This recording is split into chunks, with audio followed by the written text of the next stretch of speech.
हमें तो आपका ऋषि बहुत पसंद है, लेकिन मैं आपको साफ साफ बता देती हूँ, मेरी बेटी के शौक थोड़े से अलग है बहन जी। अरे बहन, हमें सब पसंद है। आपकी प्रियंका जैसी लड़की की तलाश मुझे कब से थी। जींस पहनकर अंग्रेजी में गिटर पिटर बोला करे। अरे बहन जरा सुन तो लो, मेरी बेटी के शौक क्या क्या है। अरे नहीं नहीं बहन, बस लड़की को देख लिया तो सब कुछ देख लिया। आप ना शादी की तैयारी करो, और वो जरा सामान की लिस्ट भी दी है ना मैंने। हाँ बहन जी, सारा सामान शादी से एक दिन पहले ही आपके दरवाजे आ जाएगा। मजा आ गया, मजा आ गया। अब तो बस आप शादी की तैयारी करो। प्रियंका के माता पिता के जाने के बाद कंचन का पति उससे कहता है, अरे भाग्यवान, तुम तो कुछ ज्यादा ही जल्दी दिखा रही थी शादी की। अरे बोलने तो देती, लड़की की माँ क्या बोलना चाह रही थी। अरे आप चुप रहिए जी, कुछ पता भी है आपको, बस मुफ्त में बोले जा रहे हैं। मेरी दोस्त शशि की बहू देखी, लंबी पतली और पढ़ी लिखी, हजारों में कमाई और संस्कारी भी। अरे पर जब वो मेरी बहू देखेगी तो जल भुन जाएगी। लेकिन तुम तो शादी ऋषि के लिए कर रही हो ना, या शशि के लिए?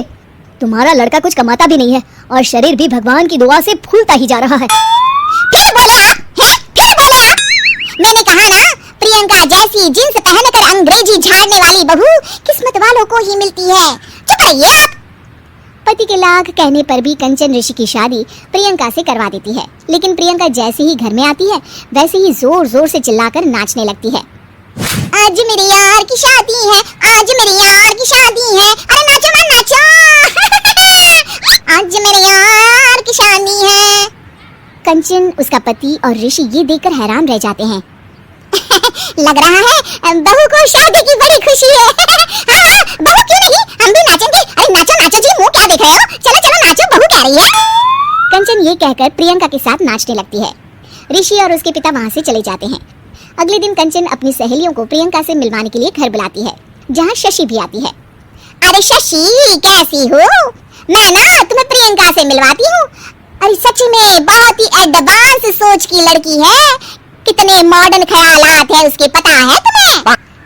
अरे हाँ कंचन, जरूर, बच्चों की शादी अच्छी ही होनी चाहिए। और वैसे भी तुझे तो शुरू से ही ऊंचे ख्याल की बहू चाहिए थी। तभी कंचन की सहेली कहती है, अरे कंचन बुलाओ ना प्रियंका को, हम भी मिल लें। अरे बहू प्रियंका, जरा बाहर तो आना। कई बार आवाज देने के बाद भी प्रियंका बाहर नहीं आती है तो कंचन को बुरा लग जाता है। वो उसे लेकर बाहर आती है, लेकिन ये क्या, प्रियंका लड़खड़ाती हुई बाहर आती है और उसके हाथ में शराब की बोतल होती है। हालांकि शराब पीना स्वास्थ्य के लिए हानिकारक होता है और ये हमारी किडनी के लिए बहुत ही खतरनाक है, लेकिन कंचन की बहू प्रियंका पूरे नशे में होती है। अरे इतने सारे लोग। ये कहकर वो शशि के पास जाती है। आंटी जी, पत्ते खेलेंगी, पत्ते। अरे दूर हो, दूर हो, तुम्हारे मुंह से तो शराब की बदबू आ रही है। अरे कंचन, माना तुम्हें मॉडर्न बहू चाहिए, लेकिन आधुनिकता का मतलब ये तो नहीं ना। बुरा ना मानना कंचन, तुम्हें पता था कि तुम्हारे बेटे की कमाई और शरीर दोनों ही ठीक नहीं है, तो तुम्हें उसी हिसाब की लड़की से शादी करवानी चाहिए थी। ऐसा कहकर सभी औरतें वहां से चली जाती है।